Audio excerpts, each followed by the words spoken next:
Namaste. Cerebro-spinal fluid, Brahmacharya and Sushumna. In many spiritual traditions, practice of Brahmacharya is considered an important part of the practices. Many people think of Brahmacharya as semen retention, and it is that to some extent, but it's not only that. Brahmacharya is a path where you actually practice control, continence, not only physically, not only in terms of loss of semen, etc., but on doing things that will help you channel this energy upwards. This energy, the fluids as well, need to be channeled up through the spine, and the path that is used for this is the Sushumna Nadi. Sushumna Nadi is considered the single most important Nadi in the system. Left Ida, right Pingala, and when both are operational together, we assume the Sushumna is working. Or we know Sushumna is working because you see a certain effect on your system, on your energy, your thinking, your emotions, and so on. Cerebro-spinal fluid, very interestingly, the Sanskrit equivalent of this is probably tarpak kapha. And though there is not too much literature in the Sanskrit traditions about tarpak kapha, there is some in Ayurveda and so on and so forth. CSF has gotten a lot more attention. So the English word cerebro-spinal fluid, which is a fluid which is in many ways similar to seawater. In fact, a very well-known researcher from Harvard by the name of Mauro Zapatera, you'll find references to him, you'll find his videos online as well. He says that the cerebrospinal fluid is actually only one molecule away from seawater, which is very interesting.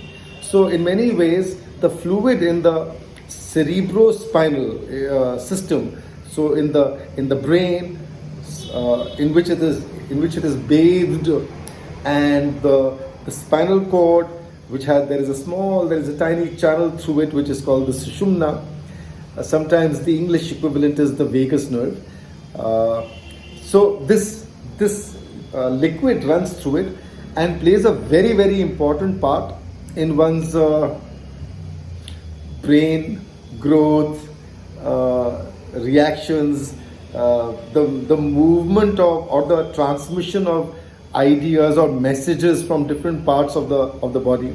Ideas is probably a wrong word, but anyway, transmission of messages from different parts of the body to the brain and so on. So for example, when the body secretes different kinds of hormones or chemicals like melatonin or DMT, etc., it is conveyed through the cerebrospinal fluid. So in many traditions, when they practice Brahmacharya, the retained fluid, the semen, is believed to in some way help move up through the cerebrospinal fluid or through the channels towards the brain. And in Sanskrit in Sanatan dharma, they say that the energy of the semen is transmuted into a certain thing called ojas, OJAS. You can research this online as well. So ojas is a kind of vitality which reflects in a person's appearance, in his energy, and so on, when this energy is conserved. Now, Western medicine is usually against this. They think conserving this or not releasing this liquid or this fluid can lead to various kinds of complications connected with prostate health and so on and so forth. However, it has been practiced in India for centuries and more, thousands of years perhaps, and the saints, the yogis, the rishis who practice this, they did not, at least there are no reports of them showing signs of any negative effects of retaining this fluid. So retaining the fluid is really not a problem if you know how to channel it up the spine through the Sushumna. Different techniques, different traditions share different ways to do it. I share a technique called the Hanuman Master Breath and numerous other techniques, especially in the Swatantra Kriya program. So if you learn to do this, conserve the fluid.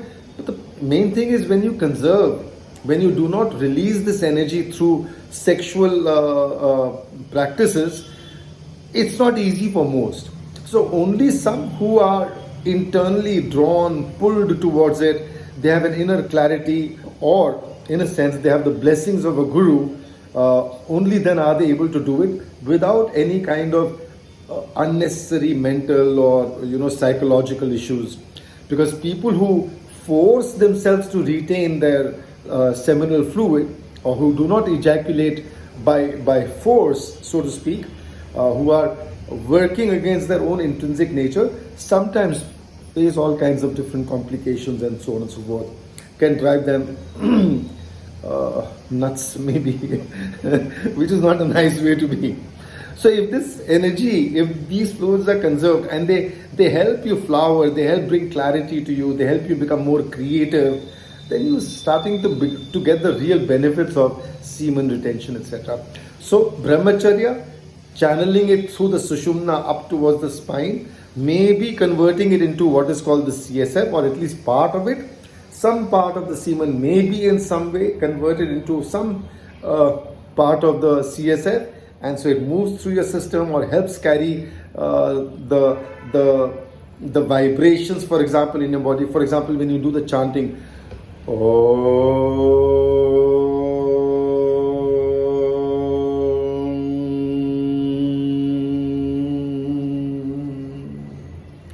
and when you feel the resonance and the vibrations, and these vibrations are carried up the spine, you get a wonderful feeling in the head area as well, different parts of the body.